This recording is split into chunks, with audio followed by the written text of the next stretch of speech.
How's everybody doing? Great.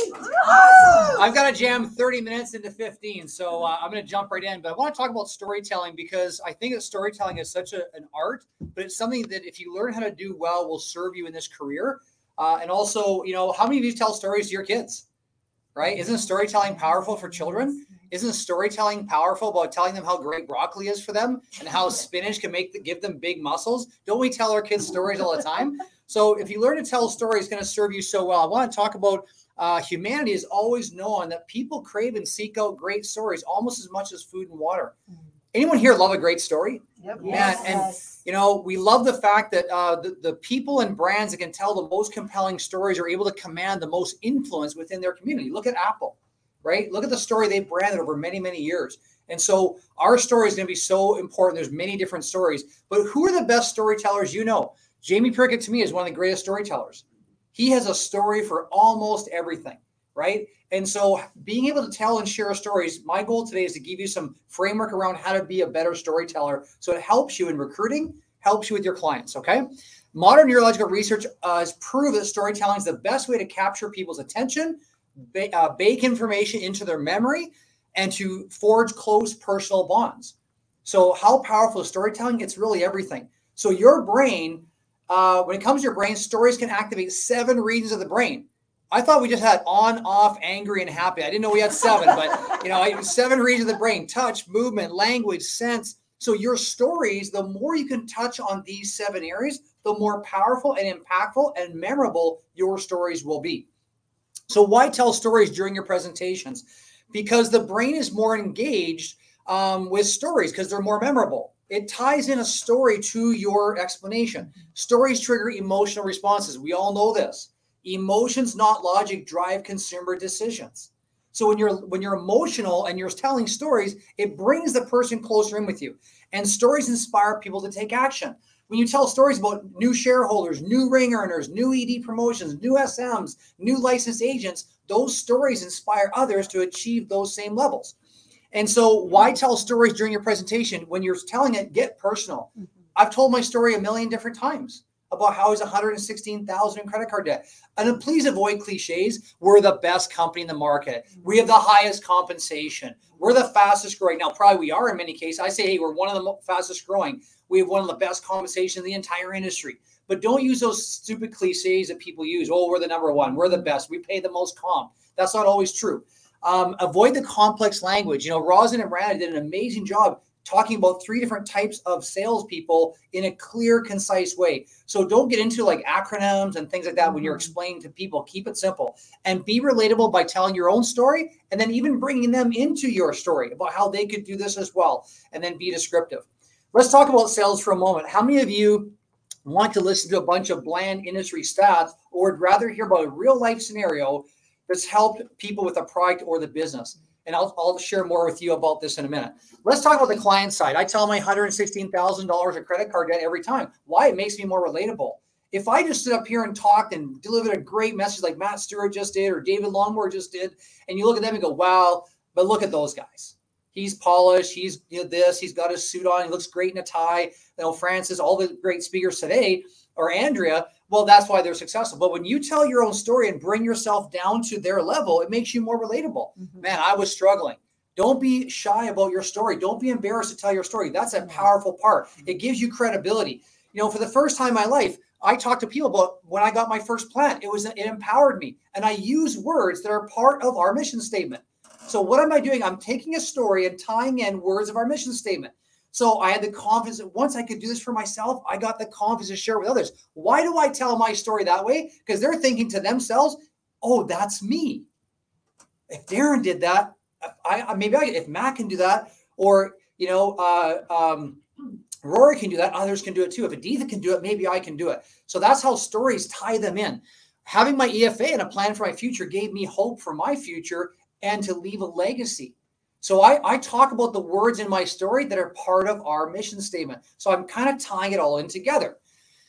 What is your client story? What is your personal client story that you can share? You learn it and use it many, many times over. Story meeting Experior. A lot of you know the story. I talk about a 3-hour meeting turned into 3 days. You know, it started with a phone call to head office. We flew out 2 weeks later, small Guelph office. Honestly, it wasn't that impressive. But what was impressive was Jamie and Leanne. But I remember, I tell people the story, Jamie was talking and telling us everything about how they built the whole company. And all of a sudden he goes like this. And he looks, and Leanne had kicked him under the table. And he goes, what? He goes, yeah, good luck catching up with us. That's what he said to her, because she was concerned he was giving us too much information. And I tell that story, and people are listening thinking, well, that's pretty cool. Like, wow, he's so transparent. That story tells people that he's transparent, gives Jamie credibility. So again, these little stories make a big difference. They answered 6 pages of notes.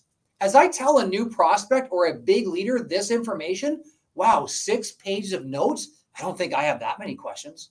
So as I tell my own story, it's for a reason. It's not just a talk for 14 hours, right? And I can do that if you give me time, right? Jamie gives me 14 hours. I will use it up. Trust me.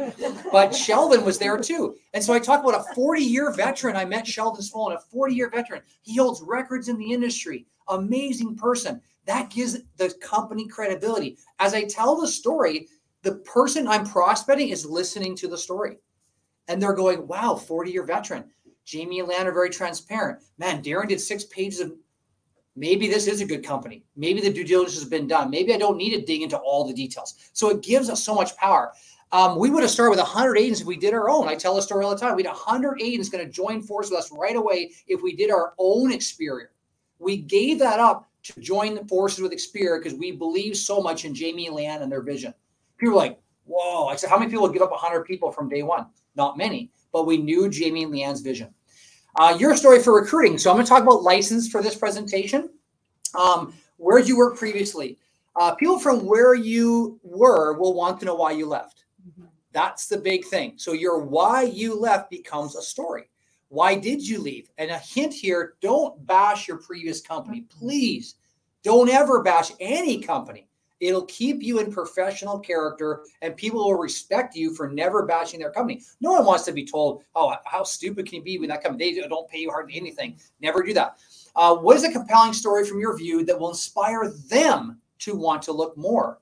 Don't tell your story to brag, by the way, either.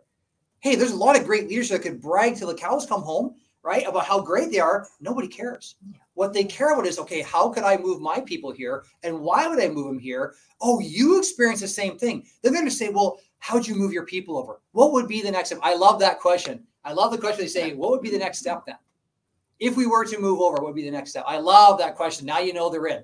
And share stories about your ED, about Frank or Mauro or Andrew or Bhupinder or all the great leaders, about OnCard, all these leaders in the company. Tell their story. They never made 6 figures before, but now they did. And so, and share stories about Jamie and Leanne. What this could mean to your team and agent. So Matthew did a great job on the Tribrid. There's a Tribrid story. Do you know how to tell it? Let me share with you how I tell a Tribrid story. The Tribrid story, we took the best of all 3 models, as you know, created a model that was attractive to everybody. I memorized this. It's allowed us to attract unlicensed, licensed, and teams of licensed people. I repeat that over and over and over so my team picks it up. And that's exactly what we do. So if I'm talking to someone that has a team of people, they're like, wow, unlicensed, licensed, and teams, right? And so it allowed us to bring industry veterans and new people because of our flexible compensation model. And I talk about people like Mark Furland or Stephen Terry Cooper, Mark and Andrew, veterans from the industry, 25 plus years. They're like, wow, so that means if I join Experior, I could bring them too. And I'm dropping real names. That's very powerful and important because it gives you credibility. We also bring over top producers like Gloria or Simon or Kevin and Pam Purnell, right? So top producers. We bring over big builders like Bhupinder and Andrew and Prabjeet, and people, these people move their offices to Experior, 50 plus people. Wow. And where's he from? He's from Surrey. Where is she from? She's from Quebec. Well, now she's in Jamaica and she's building her business from there. Really? These stories are what move people. I could not do that at my company because contracts were too low. We didn't have this kind of model. We could only really recruit greenies, right? And now if they're from that type of company, you know, you can say like, you can tell your story or tell Jamie's story. Say, when we were at this other company, we could never bring people over that were really licensed because the comp was too low. Yeah, you're kind of right. Without bashing, you're just kind of stating a fact that either you also know or that they know about their company in a nice way. How about Jamie's story? He recruited 800 people and he left with 30 on his team. He was the only ring earner. And basically 1 in every 6,800 recruits in his former company would get a ring because the comp was so low. And so without bashing, you can just state some facts. And I talk about Jamie. So I don't have the Primerica story as good as Jamie does. So what do? I use Jamie's story. I can use Frank and Morrow's story. I can use Daniel Prett's story. I can use David Longmore's story. So anyone from Primerica, I can now use Maria's story in our office, right? And many other people have joined us from that company. So again, his story was, and I talk to it from Jamie's perspective. This is what Jamie told me. So instead of me trying to act like I know all about their company, I use somebody else's story who was at that company. And of course, what's the best story to use? Jamie's, right? So he found that people were starving. He hated to see his team suffering. What am I really saying? Aren't you hating seeing that? Aren't you tired of your team suffering? But I'm saying it in a third party, Jamie. So they're not threatened. That's how you storytell. That's a powerful way. So Jamie tells me all the time, he drank the Kool-Aid. Hey, listen, man, I drank the Kool-Aid too at my former company, right? And I was told a lot of things that weren't true. And so what Jamie found out was he had more choices by coming to the industry, lower prices, higher comp meant he could still follow his crusade and still build a business and be successful and get paid good money. So that's the key. So they're listening going, wow. And plus also with our industry, you know, we can do hard to insure over here. So all those clients that got declined, you don't have to decline them anymore. A lot of them will get insurance with Experior. So I'm sharing these stories from Jamie's eyes, but I'm really telling it to them directly without directly telling them. Does that make sense? Does that make sense?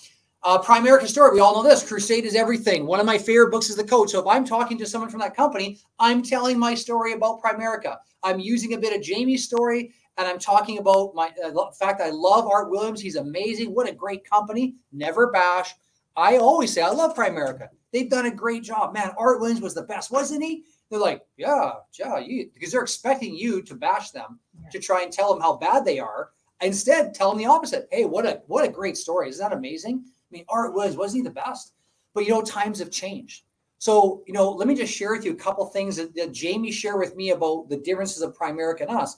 They don't pay commission on the policy fees. That adds up over time. You don't get renewals on your insurance. See, Jamie thought all that was happening. He didn't know that companies in the industry, when he came to build Experior, that all gets paid here. So that's huge compensation. So what he realized was if people getting paid more, he could retain more people. And so that's what we're seeing here at Experior. So as I'm saying, I'm politely telling a story to kind of nudge them a bit off the fence, right? And maybe slap them without slapping them, right? A nice virtual slap, but in a nice way, right? And we can get paid more and still follow the crusade. I'm talking their language in a nice way. So I tell stories all the time. How about all the people in our team? Andrew, a single mom, power couple, my wife and I, my beautiful wife. You know, Bhupinder's story, where he came from, Matt's story. He was in the MGA world and the builder model. I talk about Edith and Wilson, all these different stories. If I'm talking to Filipinos, I talk about Edith and Wilson. If I talk about Kevin and Pam, you know, top industry leaders. So as I go through this list, and Onkar and Steve, Prabjeet, all the leaders here, you know, Rick and Shirley in my office. Rick tells a great story of how he got in the business. So we're all great at telling stories. The best storytellers are the ones that will build the most. Look at Lucci's story. You know, the teachers, depending on their background, you can tell all these great people's stories. And, you know, Andrew did a great job talking about Harpreet and his story, but the single moms, you know. So it's amazing that people are seeing success. So I will tell these stories. Nurses, I'll talk about nurses. I'll talk about Junelin back here on the other slideshow, registered nurse in the middle. Talk about her and talk to her about other nurses. Tell their story. I have this picture on every one of my presentations when I'm talking to licensed people or unlicensed people. I have these on every single one. I talk about our shareholders. I talk about the WFG story, right? So I talk about what happened in WFG. Why is this important? If you're talking to someone from that company, and that's where I came from, so I can share what I know about the company. This is my opinion only. And so I drop names. I drop names. They're like, oh, you know them. Oh, you're with them before. So I talk about the Jack Lindners, the Riches, the Swans, the Monties, how they all became decamillionaires and they left their previous company. Why did they leave? See, I get into the psyche a little bit by telling that story. Why did they leave? Oh, yeah, geez, I forgot. Because some people say, well, Darren, I can never leave my company. It's in my blood. You know, I can never leave it. Well, they did. So when they built this company, they all left at one point. Why? Opportunity. So just imagine. And here's where I capture the imagination by telling a story. Just imagine if you could be back in the day when art was around the table in the 1980s. If you're part of that original 8, could you imagine? Most of them became decamillionaires. So did these people. And listen, I got to work with, and I tell my story, I've been personally at every single one of their homes.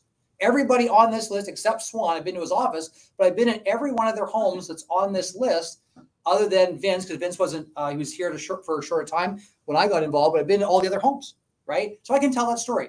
But imagine if you could capture the market like they did. I'm getting him inspired. I'm getting him to draw in because of a story. I'll end on this, okay? 8 points of experience. This is what I talk to every licensed person about. Our tri-grid model, I explain that story. I talk about our compensation. It beats or competes with most MMOs. Remember, don't use a dumb cliche. Oh, we beat everybody. We have the best comp. We have the best products. We have the best this. You can't really say that. You say, hey, we have one of the best. We have some of the best leaders. We have one of the best compensation models for the entire industry. And so we're able to recruit licensed and new people. And our higher retention because we pay more. And we can get the builder comp as well. But we don't drop levels too. Some companies drop levels. So if I know that they drop levels if they drop production, I can say that. Overrides in 7 generations. So the number 2 points, compensation. Our other part of our story, number 3 point of our story is ownership. Clients from day one. I sold my business in 2012, 1,100 life insurance clients that paid residual income, $24 million of money under management. I got zero for it. That book of business today would be worth about $750,000 at Experior. I got zero for it, made a stupid mistake, sold it for too cheap, right? Just under $1 million I sold my business for. Should have sold it for about 3, right? Hey, you live and learn from your mistakes. Won't happen again. But the ownership of your clients, and then you own your agency. We talk about that. It's contractual. We got the legacy program coming up. The shares. Here's what's powerful. I tell stories. Hey, go look up Primerica share. If I'm talking to a Primerica person, what's the share price today? Oh, it's like $125. Just imagine when Experior becomes $1 billion company in the next 10 years, and it goes to $100 a share. What's $100 times 1.4 million? And I just stop.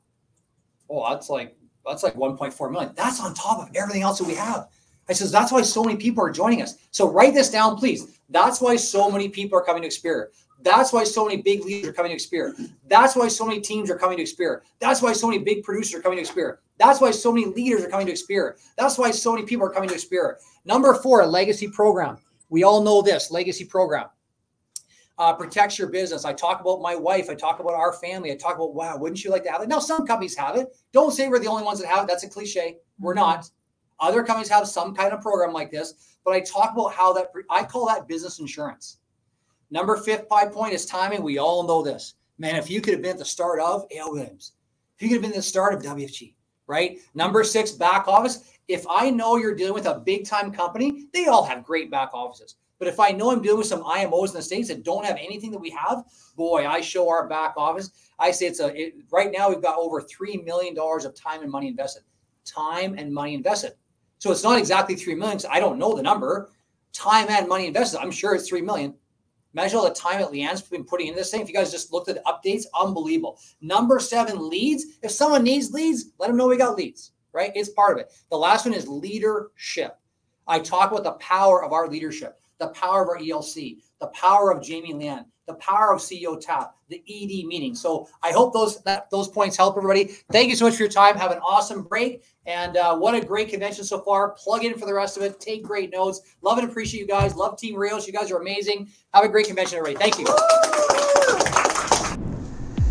Hey, if you like this video or any of the other videos that I have on my channel, stay tuned. We have so many more coming, but I want to make sure that you're in the know, that you know when they're coming. So please subscribe to this channel if you haven't already, and make sure you hit the notification bell.